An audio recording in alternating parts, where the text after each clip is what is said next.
عاملين ايه؟ انا هبتدي بسيشن 1 ريفيجن وبعد كده هقول تاسك في الاخر. طيب اول حاجه خالص احنا كنا بندوس على create apps. اوكي، كان بينقلنا للبيج دي. اختار الاكونت بتاعي وبعد كده هدخل على start new project. اكتب النيم بتاعه اي حاجه بقى. اوكي، يعني مثلا اكتبه سي عمرو. طيب اوكي، اتفقنا ان شاشه الموبايل اللي ظاهره لي دي مجرد صورة مش أكتر. أوكي، يعني مفيش حاجة بتحصل عليها، دي مجرد صورة عشان بس يبين لك شكل الابلكيشن هيبقى عامل إزاي. تمام، وعرفنا إيه هو اليوزر انترفيس، إيه هي الكومبوننتس والبروبرتيز بتاعت كل كومبوننت. أوكي، طيب حطينا ايمج، والايمج دي حطينا بعد كده تو بوتونز، وبعد كده عملنا سيلكت للايمج بتاعتنا. إزاي؟ نعمل لها سيلكت هنا في الكومبوننتس، بعد كده نروح على picture upload file choose file، بعد كده الايمج اللي انا عاوزها. اوكي، وقلت لكم ان لو ما عندكش صور على الكمبيوتر بتاعك ممكن تحمل صور من على جوجل. اوكي اوكي، هلاقي دلوقتي الصورة ظهرت لي.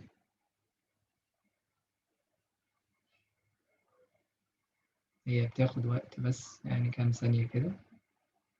اوكي، الصورة ظهرت. اتفقنا ان احنا ممكن نعمل حاجة نخلي الصورة دي بدل ما هي ظاهر جزء صغير منها، لا احنا نخليها كلها ظاهرة في الشاشة بتاعت الموبايل. ممكن تدوس على التشيك مارك اللي هنا دي. اوكي، وبعد كده تيجي هنا تعمل فيل بيرنت، وهنا تعمل فيل بيرنت في الهايت وفي الويدث. اوكي تمام. طبعا ممكن اخلي البوتونز فوق والصورة هي اللي تحت as you like. تمام، بعد كده هندخل على بلوكس ونيجي هنا اعمل سيلكت لبوتون 1 when button 1 dot click،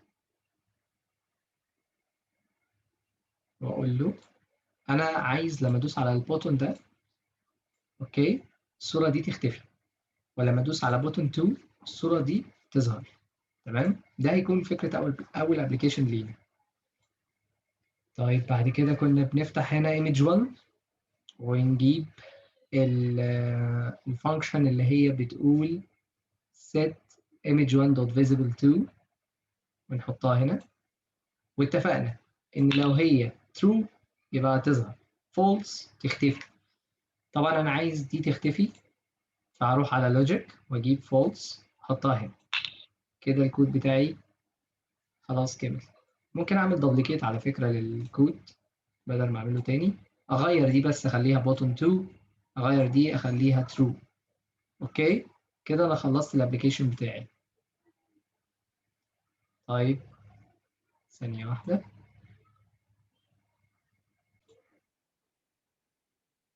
كده هنعمل كونكت للابلكيشن بتاعنا. هنضغط هنا على اي اي كومبانيون. اوكي، هيظهر لنا الكيو ار كود ده. تمام، نروح عندي على الموبايل.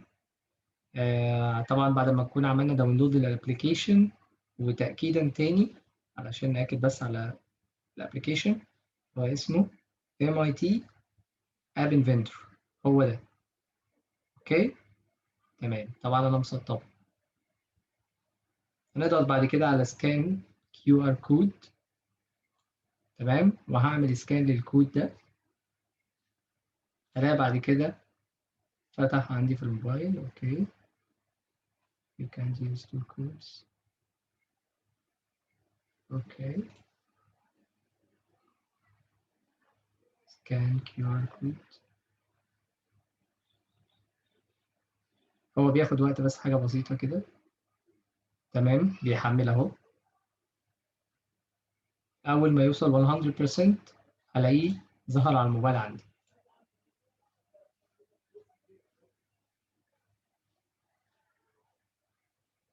مم. مم.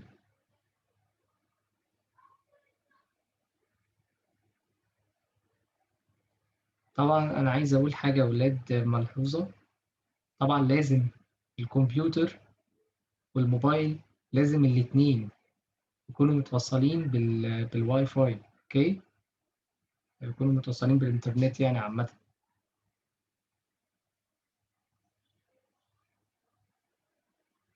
إيه هو بياخد وقت اكتر من الطبيعي.